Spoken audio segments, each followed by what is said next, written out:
త్రివిధం నరకస్యేదం ద్వారం నాశనమాత్మనః కామక్రోధస్తథా లోభః తస్మాదేతత్రయం త్యజేత్.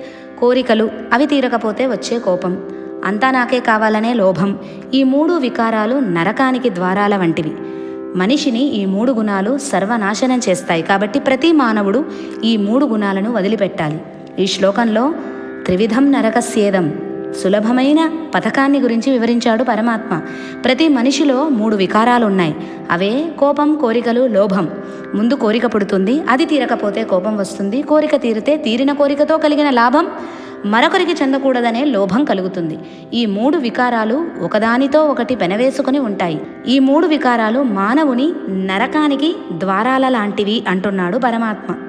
మా బ్రతుకులింతే, మేం బాగుపడం, ఏనాడు చేసిన పాపమో ఈనాడు అనుభవిస్తున్నాం అనుకుంటూ బాధపడే కంటే మనలో ఉన్న కామక్రోధ లోభాలనే దుర్గుణాలని వదిలిపెడితే సుఖం దానంతటదే అత్యంత సులభంగా మనల్ని వరిస్తుంది.